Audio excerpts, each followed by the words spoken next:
Welcome to the deep dive, where we go deep, deep, deep into a single source, and today's source is fascinating.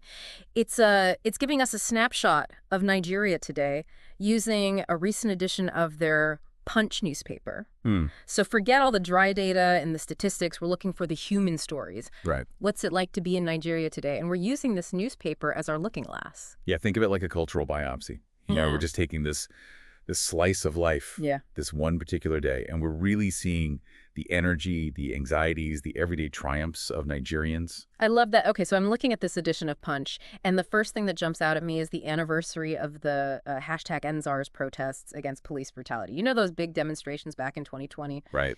It seems like things haven't exactly calmed down. There's a just-in update about police using tear gas to disperse protesters at the Lekki toll gate, which was a focal point during those earlier protests. Yeah, and seeing this here on the anniversary really speaks volumes about how deep this issue of police reform runs in Nigerian society. Yeah. The fact that these protests are still going on shows this desire for change, this reckoning with these issues. Totally. And it makes you wonder, right, like, when public outcry becomes a recurring event, like, is that a society about to change, or is that a society that's just kind of stuck? It's really interesting, and this paper is packed with political stories, Right. which I guess is not surprising given the climate. We've got, allegations of election irregularities, parties kind of battling it out internally, even an article about a former governor who claims he was lobbied ahead of the 2023 elections. Yeah, it's a whirlwind of political intrigue, that's for sure. And it speaks to the dynamisms, some might say, even turbulent nature of Nigerian politics. Yeah. We even see these headlines hinting at a secret presidential race. Oh. Which, while we should take that with a grain of salt, it really does reflect the kind of undercurrents in these power struggles that are happening in the political landscape. Don't give away any spoilers. I want to see how this political drama plays out. But it does make you wonder, with all of this focus on these political machinations, what is life actually like for people there, according to Punch? Well, that's the thing about a newspaper like this. Yeah. It really does give us that window into both these halls of power, but also the everyday realities of Nigerians. Yeah. And one of the things that emerges is that economic strain.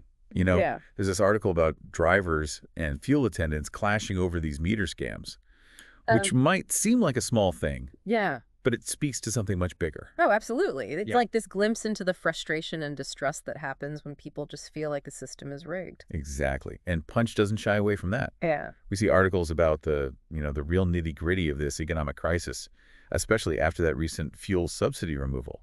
There are stories about people abandoning their cars because they can't afford the fuel. Wow.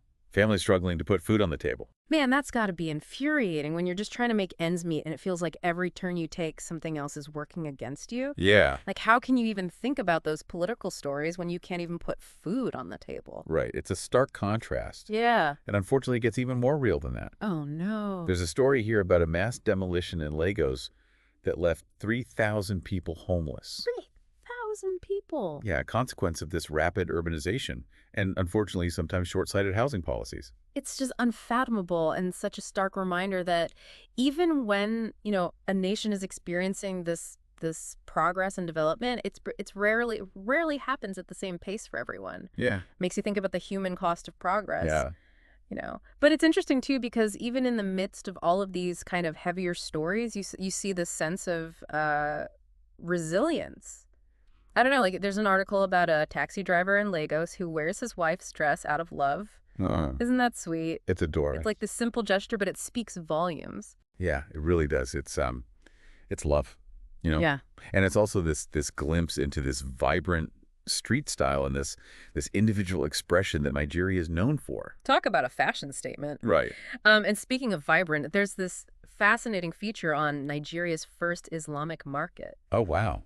Seeing that entrepreneurship, especially when it's rooted in cultural and religious traditions, that's really inspiring. Absolutely. It speaks to the incredible diversity within the society where you have these ancient traditions and these modern practices all coming together. Yeah. It's a reminder that even as they're facing these challenges, the cultural tapestry continues to like evolve and flourish. Absolutely. And let's not forget about the entertainment scene. It looks like musician Speed Darlington is turning his recent detention experience into new music. Wow. Talk about lemons into lemonade. That's the spirit. Right. It speaks to the power of art to really process even these very difficult experiences and find meaning, in these unexpected places. And Nigerians have always been known for really embracing music and art as a form of expression, social commentary, For sure. even resistance. It's like you can try to silence us, but we're just going to come out even stronger. That's right. Okay, shifting gears a little bit. Something else that caught my eye. There's an article here about Tinubu and Shettima. Okay. President Tinubu and Vice President Shettima. And it seems like there's some buzz around their frequent trips abroad. Yes. Yeah. This ties into the whole political landscape that we were talking about earlier. Yeah. This article raises questions about the cost of these trips and whether they're actually translating into tangible benefits for Nigeria. Yeah. It's like everyone is watching how they're spending their political capital, especially with everything else going on. Yeah. And speaking of things that are hitting close to home, this next article is about the multiple national grid collapses that the country has been experiencing. Oh, Not good. that's a major issue. It raises serious concerns about the government's ability to actually deliver Yeah. on its promises in terms of infrastructure and development. Remember that really ambitious pledge to generate 6,000 megawatts of electricity. Well, these constant blackouts suggest that that goal is still a very long way off. Yeah, it's a mixed bag for sure. Mhm. We're seeing a nation that's grappling with these very real challenges, but then also you see this incredible resilience, creativity, vibrant cultural spirit. Yeah. Kind of makes you wonder what stories we would find if we picked up tomorrow's edition of Punch. It really is. Like every day is, a new wave of new triumphs, new struggles. Yeah, it's true. It's like we're really getting a glimpse into this, living, breathing organism that's constantly evolving. Totally. And just when you think you have a handle on the narrative, there's a plot twist. Right. It reminds me of that quote by Chinua Achebe, "Things fall apart, the center cannot hold." It just feels very relevant to what we're seeing in this snapshot of Nigeria. It's an apt comparison, I think, Nigeria with its, complex history and this multifaceted present.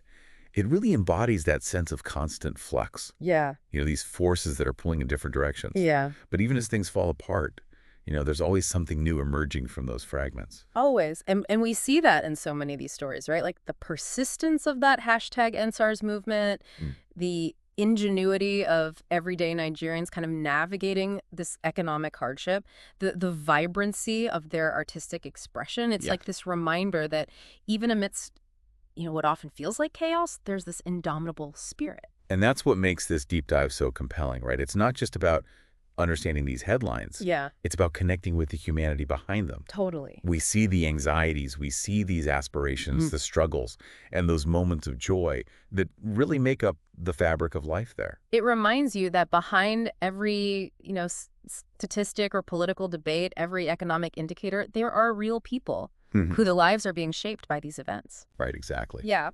So I guess as we kind of close our deep dive into this particular moment in time in Nigeria, Right. it begs the question, what stories will we see tomorrow? Right. How will these events, large and small, continue to shape where this nation goes? It's true. It's like the story's never over. Never over. It's constantly being written, and with every passing day, Nigerians are adding their own, verse to this very complex and always evolving narrative. That's so until next time, keep exploring, keep questioning, and keep diving deep.